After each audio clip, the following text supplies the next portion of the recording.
Aqui onde eu estou transmitindo é o Rio Grande do Sul, então hoje é feriado, o 20 de setembro, a Revolução Farroupilha.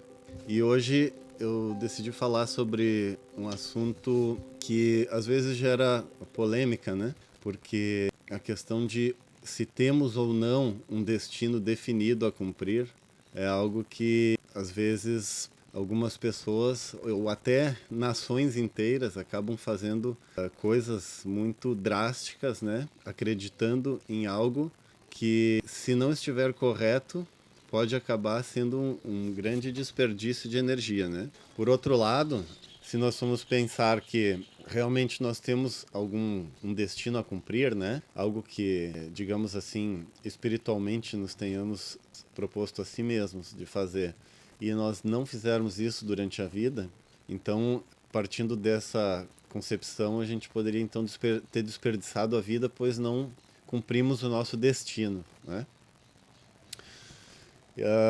Então o tema tem dois lados, né? E é por isso que ele gera tanta polêmica.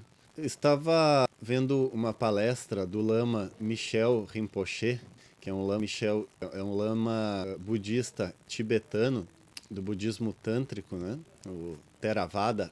E o que ele falava me despertou algo assim que eu não tinha percebido, né? Às vezes a gente imagina que é o capitão do próprio destino, né? Nós nos comandamos a nossa própria vida, porque a gente aprende que tem o livre-arbítrio, desde que a gente começa a tomar conhecimento, às vezes com filosofia, com religião, a própria educação, a gente aprende que temos o livre-arbítrio na nossa vida, a gente pode fazer o que a gente definir para nós mesmos, né? Só que ali o Lama, Michel, ele estava falando que talvez a gente tenha tão pouco livre-arbítrio no sentido de que praticamente a gente acorda de manhã do mesmo lado da cama que sempre dorme, vai e escova os dentes, ou lava o rosto, ou toma banho, ou faz aquele ritual mesmo que a gente faz todos os dias.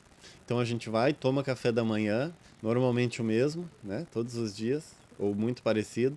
Vai para o trabalho pelo mesmo caminho de sempre, ou você vai por um caminho diferente de vez em quando. Quase nunca, né? E assim a gente segue o nosso dia, fazendo nossas ações automáticas, igual sempre, né? E onde está o livre-arbítrio aí? Então, o livre-arbítrio está justamente em situações muito definidas, nas quais a gente tem chances de tomar uma decisão criativa, né? Que é a decisão em que a gente tem um brilho de consciência e a gente decide fazer algo diferente. Só que o Lama estava dizendo que ele acha que é uns 5%, ou talvez 2%, talvez 1% da nossa vida seja comandada pela nossa consciência, ou seja, pelo nosso livre-arbítrio. O resto da vida são ações automáticas que a gente toma todos os dias, né? E a gente pensando assim, então, naquela nossa conversa ali do início sobre perder tempo, né? Ou passar a nossa vida inteira e não fazer o que nós tínhamos nos definido para fazer. Se o nosso livre-arbítrio de fato é menos de 1%, né? O resto a gente faz as mesmas coisas, dos hábitos arraigados de todos os dias, com a nossa consciência em stand-by. Então significa que realmente a gente desperdiça muito tempo na nossa vida, né? E aí, nesse sentido de missão, imagino que as pessoas, quando falam de missão, é justamente aquela voz no nosso interior que nos fala sobre fazer algo diferente dessas nossas ações automáticas, né?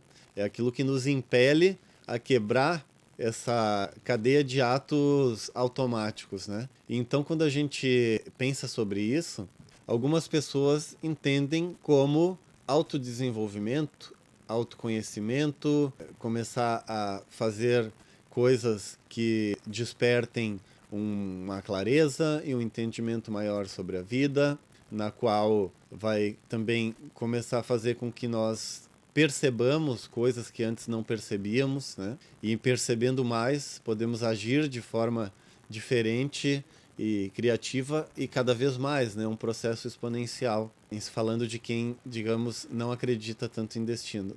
Mas, ao mesmo tempo, quem fala sobre destino talvez esteja querendo se referir de que não quer mais uma vida automática, de que quer seguir aquilo para o qual sente em seu íntimo que deveria estar fazendo, né? E esse deveria estar fazendo talvez seja justamente essa conduta de ação criativa e genuína que é a mesma coisa que a outra pessoa está falando em outras palavras, né?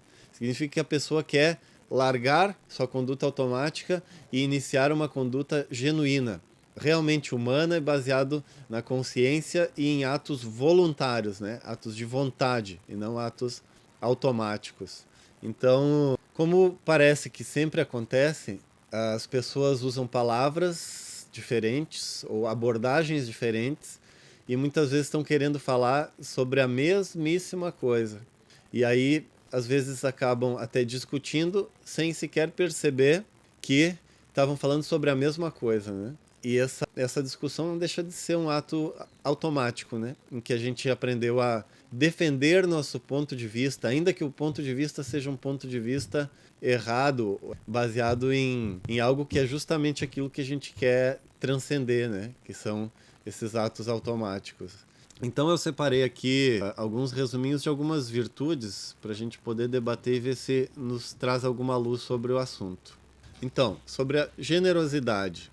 A generosidade é um ato de dar sem esperar nada em troca. É uma expressão de amor e compaixão que transcende o material. Quando somos generosos, não apenas ajudamos os outros, mas também cultivamos um senso de propósito e conexão espiritual.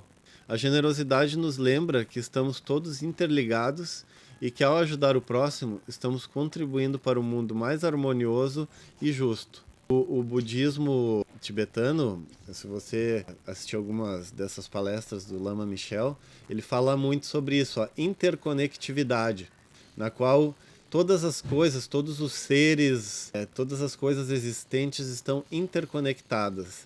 Eu acho que todo mundo já ouviu aquele ditado em que se uma borboleta bate as asas em um lado do mundo, acontece um deslizamento de terra em outro lado, ou seja lá o que for, né? O que significa isso? Que tudo está interconectado, né?